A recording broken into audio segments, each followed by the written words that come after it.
And class 9 chapter number 5 the fundamental unit of life. Today we will discuss about the topic of cell.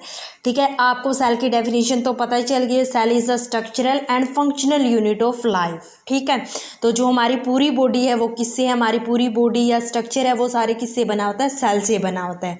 ठीक है, और functional unit का क्या meaning है यहाँ पे, क्योंकि हमारी क्या है अलग अलग स्पेशल सेल होती है हमारी बॉडी के अंदर जो अलग अलग क्या है फंक्शंस करती है. ठीक है, उसके बाद में हम सेल के बारे में पढ़ेंगे. तो सबसे पहले क्या है, हम सेल का स्ट्रक्चर बनाएंगे. तो सेल की जो बाहर वाली कवरिंग होती है उसको हम बोलते हैं सेल वॉल. क्या बोलते हैं, सेल वॉल. एक बात यहाँ ध्यान से सुनना कि जो सेल वॉल होती है वो हमेशा प्लांट सेल्स के अंदर ही होती है. किसके अंदर होती है, प्लांट सेल्स. आगे बताएंगे प्लांट सेल. ठीक है, तो जो सेल है, सेल की जो बाहर वाली कवरिंग होती है वो क्या होती है, सेल वॉल. ठीक है, तो सेल वॉल किसके अंदर प्रेजेंट होती है, प्लांट सेल्स के बाहर. ठीक है, उसके बाद में जो ये वाली कवरिंग दिखाई दे रही है ये वाली कवरिंग को कहते हैं सेल मेम्ब्रेन. ठीक है, और ये 8th में पढ़ा भी होगा. ये सेल मेम्ब्रेन होती है, ये प्लांट सेल्स में भी होती है और एनिमल सेल्स के अंदर भी होती है. ठीक है, और ये जो आपको जो ये पार्ट दिखाई दे रहा है ये चीज़ क्या होती है, ये बीच वाला पार्ट तो आपको पता है क्या होता है, न्यूक्लियस होता है. और ये चीज़ होती है ये वाला, ये क्या होती है, साइटोप्लाज्मा. साइटो का मतलब क्या होता है, सेल होता है. प्लाज्मा का मतलब इसके अंदर क्या है, चिपचिपा सा सब्सटेंस होता है, जेली लाइक सब्सटेंस आप बोल सकते हो, साइटोप्लाज्मा. तो न्यूक्लियस क्या है, न्यूक्लियस को हम क्या है ब्रेन ऑफ द सेल कहते हैं. इसको जैसे हमारे ब्रेन सारी इंफॉर्मेशन स्टोर करके रखता है, ठीक है, और आगे तक सेंड करता है. इसी तरह क्या है, हम न्यूक्लियस को भी क्या है, न्यूक्लियस की पहली बात है डिस्कवरी किसने की थी, रॉबर्ट ब्राउन ने. ठीक है, तो एक ये न्यूक्लियस एक ऐसा प्रोमिनेंट पार्ट है जो सारी इंफॉर्मेशन को स्टोर करके रखता है, इसलिए हम इसको क्या है ब्रेन ऑफ द सेल कहते हैं. इसको हम कंट्रोल सेंटर भी कहते हैं. ठीक है, और दूसरा ये RNA और प्रोटीन बनाने में भी हमारी हेल्प करता है. ठीक है, तो न्यूक्लियस का आपका पता चल गया क्या होता है, ब्रेन ऑफ द सेल होता है. ये कंट्रोल सेंटर भी होता है. इसको हम ब्रेन ऑफ द सेल क्यों कहते हैं, क्योंकि ये सारी इंफॉर्मेशन क्या है स्टोर करके रखता है.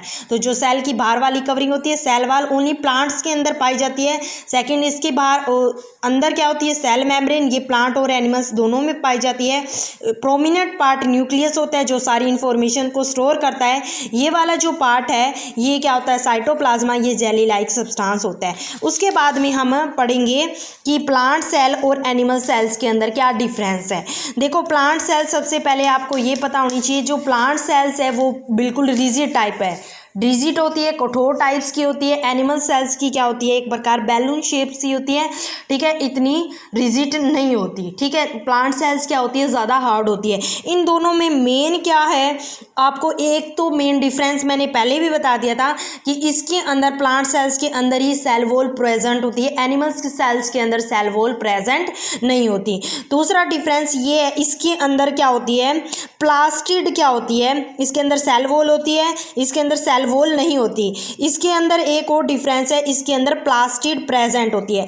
प्लास्टिड का मतलब यहाँ क्या करता है, क्योंकि प्लांट सेल क्या है अपना फूड खुद सिंथेसिस करता है. ठीक है, फोटोसिंथेसिस की हेल्प से क्या है फूड खुद सिंथेसिस करता है. पर एनिमल सेल्स के अंदर प्लास्टिड क्या होती है, अब्सेंट होती है, क्योंकि एनिमल सेल्स क्या है दूसरे पे डिपेंड है, वो अपना भोजन खुद प्रिपेयर नहीं करते. डिफरेंस अच्छे से आया ना समझ. उसके बाद में ये क्या कहना चाहता है कि इसका जो ये वैक्यूल होता है, ये बीच वाला सेंटर पार्ट है, ये वैक्यूल बहुत ही ज़्यादा बड़ा होता है. पर इसके अंदर क्या होता है, जो ये न्यूक्लियस वाला पार्ट है, इसके अंदर जो ये वाला पार्ट दिखाई दे रही है ये हमारे पास क्या है, न्यूक्लियस है, ये हमारा न्यूक्लियस है. पर इसके अंदर जो सेंट्रल वैक्यूल होता है वो आपको बहुत ही बड़ा टाइप्स का दिखाई देगा.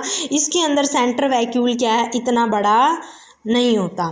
ठीक है, ये बीच वाला पार्ट आप सेंट्रल वैक्यूल नहीं कहोगे. ठीक है, तो इसके अंदर क्या है और डिफरेंसेस क्या है, जो न्यूक्लियस होता है वो इसके अंदर क्या है, ये वाला जो पार्ट होता है वो सारा क्या है सेंट्रल वैक्यूल है.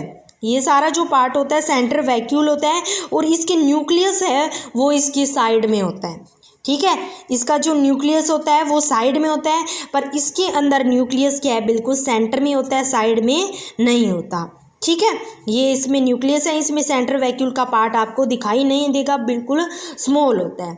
ठीक है, तो आपको पता चल गया होगा। ऊपर भी देख लो, इसके अंदर प्लाज्मा मेम्ब्रेन तो होती है, इसके अंदर भी प्लाज्मा मेम्ब्रेन होती है, पर इसके अंदर जितनी भी ऑर्गेनेलीज होती है, कल बताई थी ना ऑर्गेनेलीज कौन कौन सी होती है, एंडोप्लाज्मिक रेटिकुलम, राइबोसोम्स, लाइसोसोम, ये सारी ऑर्गेनेलीज होती है। पर इसके अंदर सेंट्रोसोम और गोल्जी बॉडी क्या है, एब्सेंट होती है, इसके अंदर प्रेजेंट होती है। इसके अंदर प्लास्टिड क्या है, प्रेजेंट है, इसका मतलब ये फूड खुद सिंथेसिस करता है। इसके अंदर प्लास्टिड एब्सेंट है, ये फूड खुद सिंथेसिस नहीं कर सकता। ये reserve food material in the form starch के फॉर्म में बनाएगा, और ये रिजर्व फूड ग्लाइकोजन की फॉर्म में बनाएगा। इसका साइज बिल्कुल डेफिनेट दिखेगा, इसका साइज बिल्कुल आपको डेफिनेट नहीं दिखेगा। ये साइज इसका बहुत ही बड़ा होता है, इसका साइज क्या होता है, बिल्कुल छोटा होता है। आप डायग्राम को देख के ये नहीं कह सकते कि ये छोटा ये बड़ा, पर मेनली जो प्लांट की सेल होती है वो बड़ी होती है, और एनिमल सेल्स की जो साइज होता है वो छोटा होता है। ठीक है, थैंक्स।